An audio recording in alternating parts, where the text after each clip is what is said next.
Aqui estamos para mais uma aula do nosso curso de Teologia da Perfeição Cristã.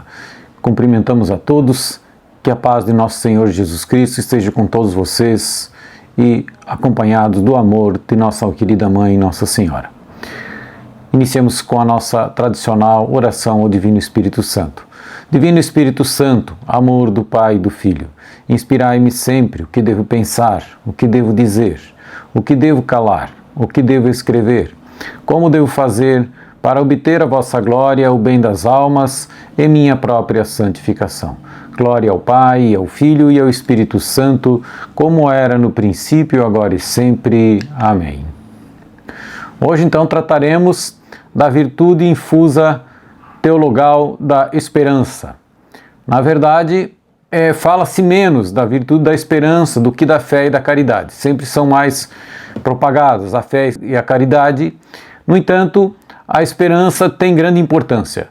A esperança cristã, como virtude infusa que é, ou seja, o dom de Deus dado pelo Espírito Santo, que nos vem pelo Espírito Santo, é essencialmente sobrenatural e, portanto, supera imensamente o desejo natural da pessoa de sermos felizes. Então, toda pessoa tem o desejo natural de ser feliz. A esperança vai muito além, podendo inclusive desprezar a própria felicidade terrena em vista da celeste.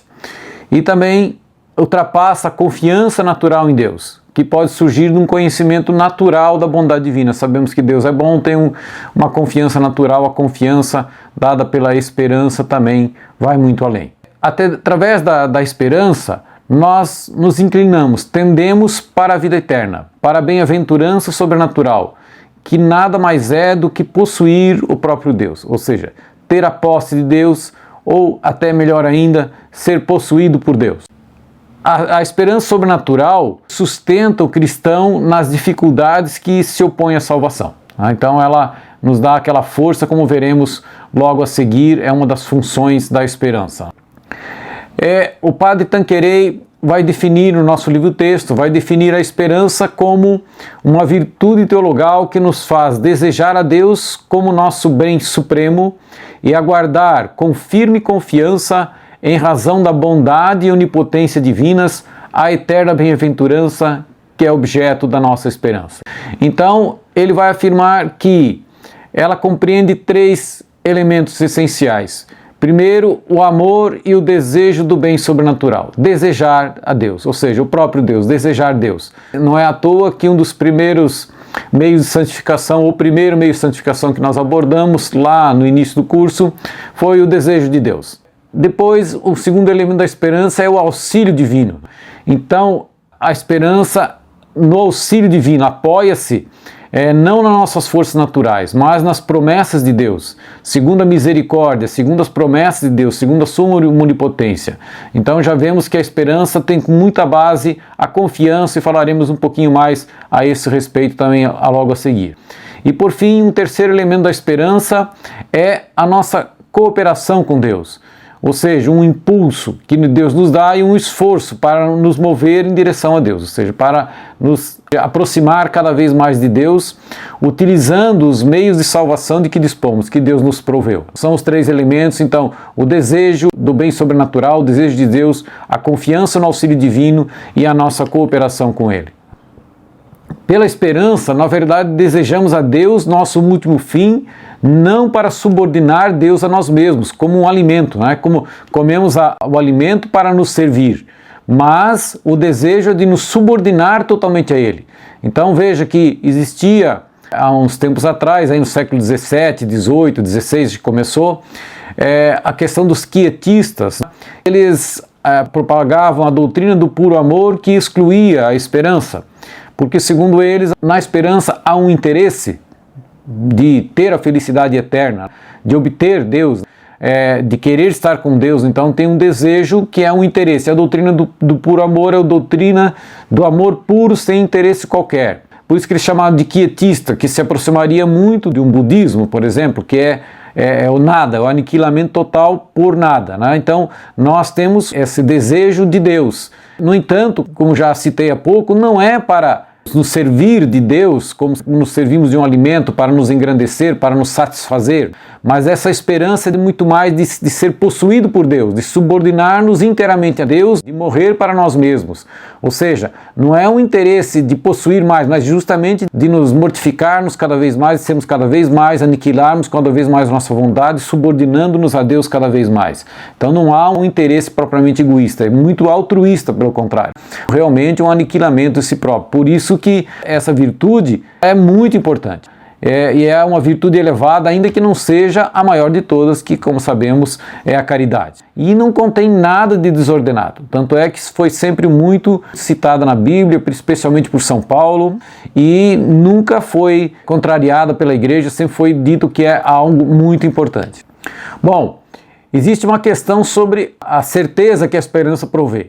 Nessa tendência para a vida eterna existe, na verdade, um mistério ainda desconhecido e uma certeza também, sobre a qual muitos se enganam. Então veja que Santo Tomás diz que ninguém pode ter certeza absoluta de sua salvação sem que tenha havido uma revelação especial e particular para a pessoa.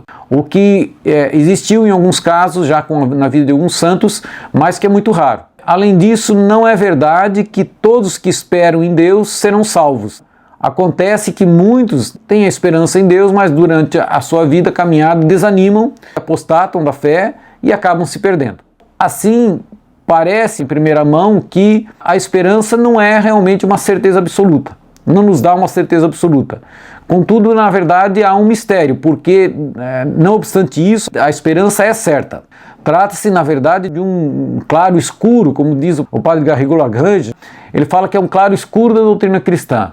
Porque existe a certeza da esperança por parte de Deus, mas por nós, de nossa parte, porque nunca correspondemos totalmente com a graça de Deus, há sempre um temor, há sempre um receio de que não tenha me conduzido conforme Deus queria que eu me conduzisse segundo a graça de Deus. Então, existe uma certeza da esperança por parte de Deus e uma dúvida em relação a mim mesmo por não ter correspondido suficientemente à graça de Deus. Então, ainda que não tenhamos certeza absoluta dessa nossa salvação, porque isso precisaríamos, então, como eu falei, uma revelação especial, mas certamente podemos ter a certeza de que estamos tendendo para a salvação sob a direção infalível de Deus e de acordo com suas promessas. Veja, a esperança não dá, então, essa certeza da salvação, mas dá uma firme certeza de tender para a salvação. Como podemos entender isso? É a mesma coisa que o exemplo é dado também pelo padre Garrigou, que tomamos um ônibus para sair daqui, eu estou em Ponta Grossa, no Paraná, para sair daqui e ir para São Paulo. Então, embarco no ônibus com a firme esperança de que estarei em São Paulo algumas horas depois. Então, eu estou no caminho, eu embarquei no ônibus, estou rodando e caminhando em direção à salvação.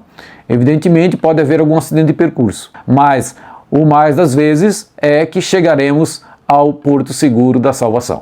Então essa é a certeza que dá, diz que estamos no caminho certo. Comprei a passagem, embarquei no ônibus, estou seguindo, rumando para lá, tenho essa firme certeza que estou no caminho da salvação. E isso a esperança nos dá com certeza. São três funções da esperança em relação à nossa santificação, que o padre Tanqueray vai citar. Primeiro, ela nos desapega dos bens e prazeres terrenos. A esperança nos provê essa graça, porque começa a fazer com que vejamos, que os gozos terrenos, as alegrias terrenas, nelas faltam duas coisas essenciais: falta a perfeição e falta a durabilidade. Somente Deus é a plenitude do ser, da beleza, da bondade, do poder. Então nada que é transitório nesta vida nos preenche completamente. Então chegamos à conclusão que tudo se resume em alcançar a Deus, em chegar até Deus, para alcançar toda a beleza e toda a plenitude, toda a eternidade. Então, quando compreendemos isso completamente, o nosso coração começa a se desapegar das coisas terrenas, das coisas transitórias, que não são perfeitas, não são duráveis, e lança-se na direção de Deus, como um ferro que é atraído por um imã. Alguns outros teólogos vão explicar que, à medida que nos aproximamos de Deus, somos atraídos como um ferro para o imã, e quanto mais próximo do imã estamos, maior é a força de atração. Então, quanto mais santos somos, mais somos atraídos por Deus. A segunda função da esperança citada pelo padre Tanqueray é que a esperança combinada com a humildade, novamente aqui aparecendo a humildade, dá eficácia para nossas orações e por isso alcança as graças que precisamos. É a esperança que nos dá sempre mais essa certeza também juntamente com a humildade, né? Veja o que diz no Antigo Testamento, no livro de Eclesiástico: sabei que nenhum daqueles que confiam no Senhor foi confundido, pois quem foi abandonado após ter perseverado em seus mandamentos? Quem é aquele cuja oração foi desprezada? Pois Deus é cheio de bondade e de misericórdia. Veja, confiando nas promessas divinas, Deus que é cheio de bondade e de misericórdia e que nunca despreza aqueles que nele confiam e que perseveram nos seus mandamentos, então tudo isso dá esperança, que essa certeza, essa confiança nas promessas divinas é um pouco diferente da fé que nós temos, também é baseada na confiança, mas a fé é baseada na confiança na revelação como um todo, pela autoridade divina. Por eu crer em Deus que se revelou, eu confio em toda a verdade de fé. A esperança é a confiança, mas nas promessas divinas em relação à minha salvação e à salvação dos outros. Então a esperança está mais relacionada com a confiança nas promessas de Deus. E também no Evangelho de São João, Jesus vai dizer, né? Em verdade vos digo, o que pedirdes ao Pai em meu nome, Ele vos dará. Então, quando oramos em nome de Jesus, confiando nos méritos e satisfações de Jesus, o sangue de Jesus interpela por nós com muito mais força, com muito mais eloquência que as nossas pobres orações. Nós não somos nada, mas quando Jesus ora em nós, ora por nós, então sim, temos tudo e podemos ter tudo. Na verdade, não há nada que honre tanto a Deus como a confiança que depositamos nele. A confiança, inclusive, muito propalada por Santa Faustina Kowalska, inclusive o quadro de Jesus Misericordioso, diz a frase embaixo: Jesus, eu confio em vós. Então a confiança agrada muito a Deus e ela não deve ser destruída pela visão e memória dos nossos pecados, para não nos desesperarmos, porque muitas vezes quando caminhamos para Deus somos afetados por escrúpulos e a memória dos nossos pecados pode fazer com que pensemos que não tenhamos mais salvação. É Santa Catarina que vai dizer o seguinte: nunca considere seus pecados passados, exceto à luz da infinita misericórdia, para que a lembrança deles não os desencoraje, mas possa levá-los a depositar a confiança no valor infinito dos méritos do Salvador. Então, mesmo que tenhamos um passado escabroso, cheio dos piores pecados, não devemos perder a confiança que nos é dada pela esperança, pela confiança nas promessas de Deus, que também é algo produzido pela virtude da esperança. A esperança, além disso, a terceira função que nos diz o Padre Tanqueray é um princípio de atividade fecunda. Ela acaba produzindo em nós santos desejos, especialmente o desejo do céu e de possuir a Deus, como já falamos. E isso imprime dentro de nós, nos dá um ardor, um ânimo, né, para alcançar o bem desejado. E sustenta com isso também os nossos esforços, até que consigamos. Ou seja, eu tenho sempre um novo ardor, um novo desejo, e isso me dá força para continuar, para perseverar. A perspectiva de uma recompensa supera muito os nossos esforços e aumenta as nossas energias. É como diz São Paulo: todos os atletas se impõem a si mesmo privações e o fazem para alcançar uma coroa corruptível. Nós o fazemos por uma coroa incorruptível. Então sabemos onde queremos chegar, uma coroa incorruptível. Estar um dia na posse de Deus, estar com Deus. E isso nos faz ter ânimo, coragem de enfrentar as dificuldades e inclusive desprezar as coisas do mundo, como já falaremos um pouquinho mais adiante. O princípio geral para progredir na esperança é que ela deve ser uma virtude sólida nos fundamentos e fecunda nos resultados. Como é que ela se torna sólida? É importante meditar sobre as razões que embasam a esperança. Já falamos um pouco. O poder de Deus. Deus é poderoso para fazer cumprir o que prometeu. É esse poder de Deus aliado às suas promessas e à sua bondade, que Deus é bondoso e misericordioso. Então, é esse o grande tripé. A bondade de Deus, as promessas de Deus e o poder de Deus que embasam a nossa esperança. E podemos tomar por base aquilo que São Paulo diz aos Romanos: aquele que não poupou o seu próprio filho, mas que por todos nós o entregou, como não nos dará também com ele todas as coisas? Então ele está dizendo: Deus que sacrificou o próprio Filho não vai nos dar tudo que precisamos para a nossa salvação eterna? Então é a confiança. Então temos essa esperança do céu baseado nessas promessas de Deus. E assim, como eu já disse, por parte de Deus a esperança é certa. Nós é que não correspondemos totalmente à graça e por isso temos razões para temer. Porque nunca correspondemos completamente e infelizmente é a nossa situação de miseráveis pecadores inclinados para o pecado.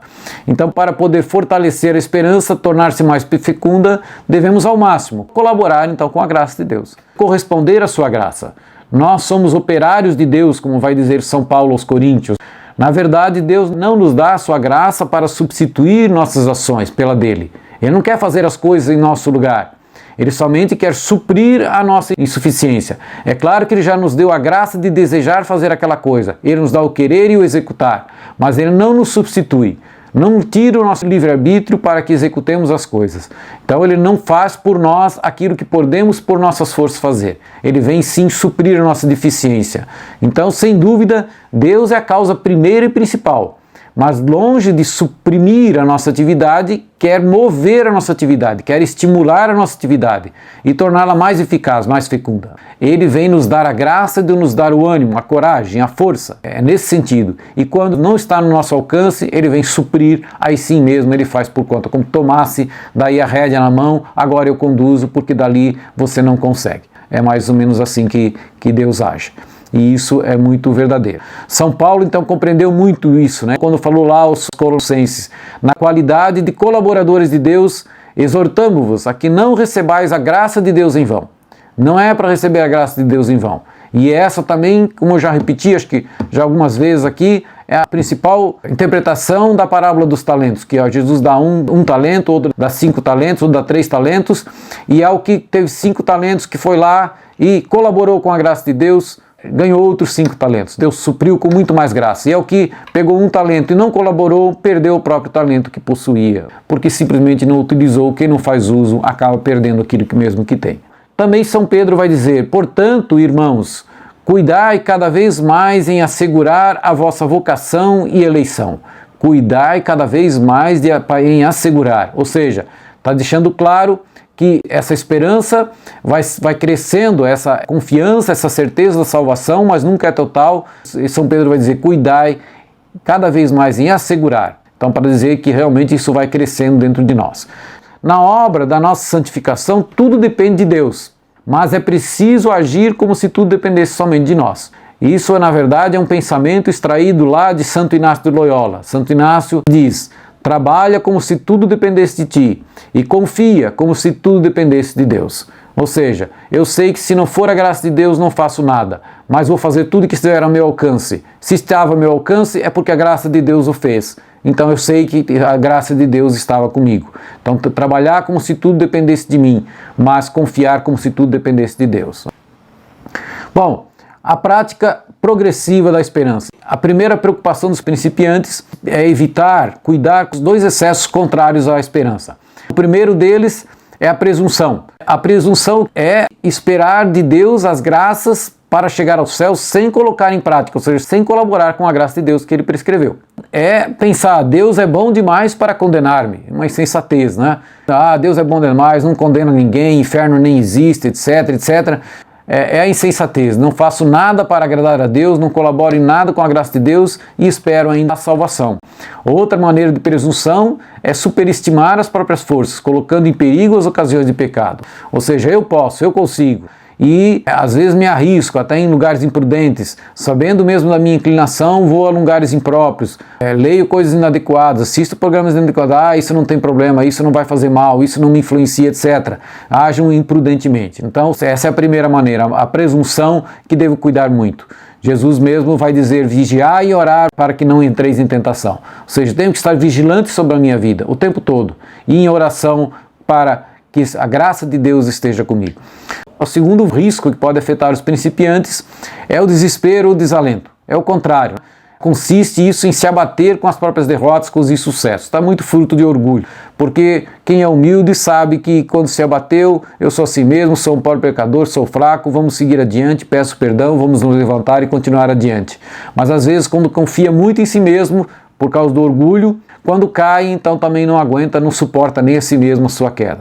E às vezes também essa presunção é porque quando é recém-convertido quer fazer tudo por Deus, quer fazer coisas grandiosas, penitências severas e evangelizar em todo lado. Quando passa algum tempo vê que não suporta esse ritmo, deu passo maior que a perna, não esperou o tempo de Deus da santificação, não fez um esforço comedido, prudente, para ir aos poucos, se habituando e deixando que a graça de Deus vai lhe dando cada vez mais força, cada vez mais ânimo para seguir adiante e aos poucos fazendo cada vez mais por Deus. E assim, quando deu o passo maior que a perna, daqui a pouco viu que não consegue, não aguenta aquele ritmo, recebe alguns reveses, recebe algumas críticas, recebe, enfim, caçoam dele e daqui a pouco ele esmorece tudo e é capaz de largar tudo e desanima de tudo. Então é o desalento e o desespero também, não tem mais às vezes nem esperança de salvação. Bom, depois de evitar essas armadilhas aí da presunção e do desespero, os principiantes devem lutar para desapegar-se dos bens terrenos, para se elevar o pensamento cada vez mais para o céu, sempre buscando as alegrias eternas, sempre buscando se aproximar de Deus. Portanto, ressuscitastes com Cristo, vai dizer São Paulo, buscai as coisas lá do alto, onde Cristo está sentado à direita de Deus, afeiçoai-vos as coisas lá de cima, e não as da terra. E também Jesus vai dizer, buscai em primeiro lugar o reino dos céus, e tudo mais será dado em acréscimo. É realmente começar a fixar os olhos no Senhor, fixar os olhos em Deus e ir desapegando das coisas da terra. Que na verdade é o que vai acabar acontecendo na via iluminativa, já nos proficientes, naqueles que já progrediram na vida espiritual, porque eles vão acrescentar a esse esforço para se desapegar das coisas terrenas a confiança filial em Jesus Cristo. Jesus passa a ser o centro da vida deles e aí começa a confiar cada vez mais em Jesus. Como diz o Salmo, não temerei, pois estais comigo, e continua sempre adiante, não tem medo do que aconteça com ele, já está desapegado bastante das coisas do mundo. Então, a esperança faz com que vivam habitualmente com o espírito no céu e para o céu. Ou seja, ele perde o foco de si mesmo e passa a botar o foco em Deus. Perde o foco das coisas transitórias deste mundo e coloca o foco em Deus, na vida eterna, na felicidade eterna, no amor de Deus, na glória de Deus e assim por diante. Sempre as coisas relacionadas com Deus. Ou seja, pelo céu ele chega à conclusão que deve agir e sofrer, que devemos dirigir nossos desejos e nosso coração para tudo para o céu. Nosso desejo, nosso coração, ou seja, amar a Deus sobre todas as coisas, com todo o nosso entendimento, com todas as nossas forças, como vai dizer lá o primeiro mandamento da lei de Deus. E os perfeitos praticam a confiança já com esse santo abandono total, ou seja, desprezam a sua vida no mundo, não fazem caso nem mesmo mais de sua felicidade, inclusive anseiam, às vezes, em partilhar com os sofrimentos de Jesus. Então veja como diz São Paulo em relação a esse desapego, como ele entendia, como tinha essa visão. Ele vai lá em Filipenses 3 dizer, na verdade julgo como perda todas as coisas em comparação com este bem supremo, o conhecimento de Jesus Cristo meu Senhor. Por ele tudo desprezei e tenho por conta de esterco, a fim de ganhar Cristo e estar com ele. Tinha o mundo por conta de esterco, ou seja, não dava valor nenhum às coisas transitórias do mundo. Ele estava com os olhos fixos no Senhor, com os olhos em Deus, com os olhos no céu. Então que no meio dessas coisas transitórias desse mundo, possa nosso coração fixar-se onde se encontra a verdadeira alegria. Possamos ser cheios de esperança e com isso nos desapegarmos cada vez mais das coisas do mundo para voar para o Senhor. Era o que tínhamos para falar. Agradeço a atenção de todos. Seja louvado nosso Senhor Jesus Cristo e salve Maria, nossa mãe. Muito obrigado.